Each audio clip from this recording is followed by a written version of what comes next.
आती है और बच्चों के मन में एक संदेह लाती है कि क्या हम पढ़ें जिससे कि हमारे एग्जाम अच्छे चले जाएं, क्या हम पढ़ें जिससे हमारे अच्छे नंबर आ जाएं। तो मैं वही आपको बताने आया हूं कि क्या आप पढ़ें जिससे आपके अच्छे मार्क्स आ जाए, जिसको पढ़ के आप अपने मार्कशीट को बेहतर बना लें। तो आपका दूसरा अध्याय कक्षा 12वीं का जो है सत्ता के वैकल्पिक केंद्र, उसके महत्वपूर्ण प्रश्न मैं आपके सामने लेकर आया हूं। जिन प्रश्नों को आप कर लेंगे तो आपके नंबर आने में कमी नहीं आ सकती, पर करने में आपको क्षमता दिखानी पड़ेगी और थोड़ा ध्यान से सुनना पड़ेगा, थोड़ा रुकना पड़ेगा।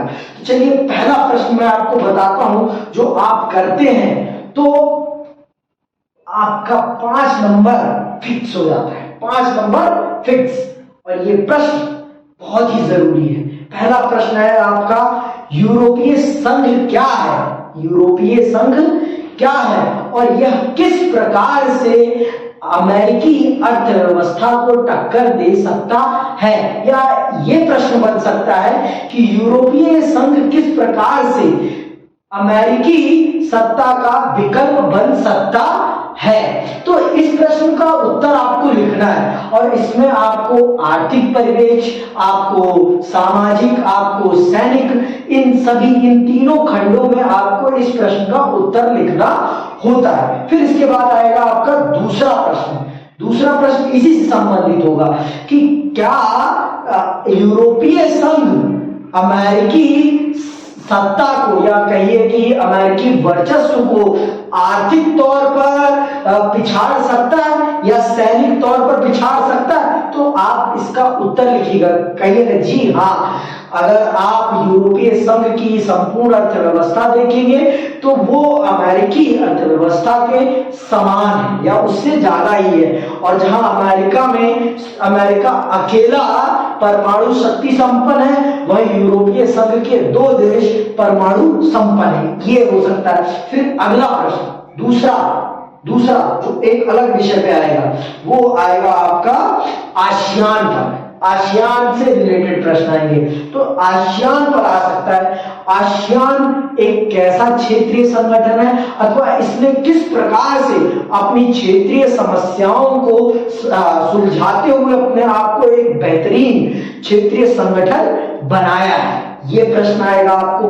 और इसी प्रश्न को दूसरी तरीके से भी पूछा जा सकता है, वो भी सुन लीजिए आप, कि आसियान किस प्रकार से एक उभरती हुई वैकल्पिक सत्ता के रूप में है और उसने किस प्रकार से अपनी अंदरूनी समस्याओं का समाधान किया है? या ये भी पूछ लेते हैं आसियान शैली क्या है? तो सबका आंसर एक ही जैसा है, खास कुछ अंतर नहीं।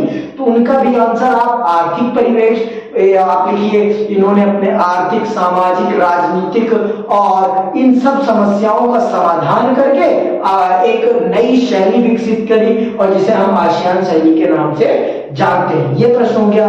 तीसरा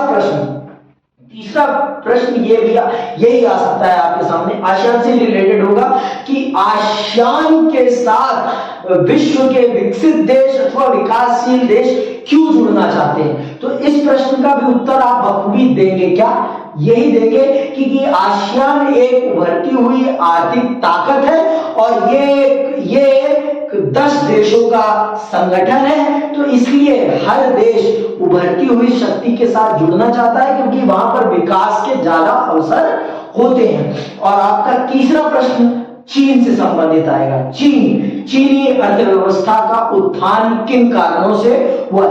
ये होता है चीनी अर्थव्यवस्था को उत्थान के कारण क्या है? चीनी अर्थव्यवस्था के उत्थान के कारण क्या है? तो उसमें सबसे जो विशेष है उसका नई आर्थिक नीतियों का अपनाना और स्पेशल इकोनॉमिक जोन जो है उसको आप पॉइंट आउट करेंगे।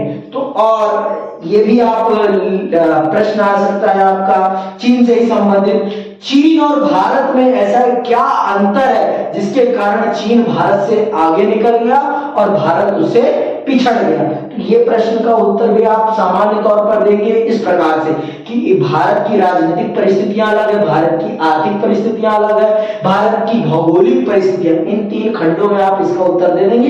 ये 6 नंबर का प्रश्न आपका बन जाएगा। ठीक, और एक कार्टून पूछा जा सकता है इसमें जो बहुत ही विशेष है।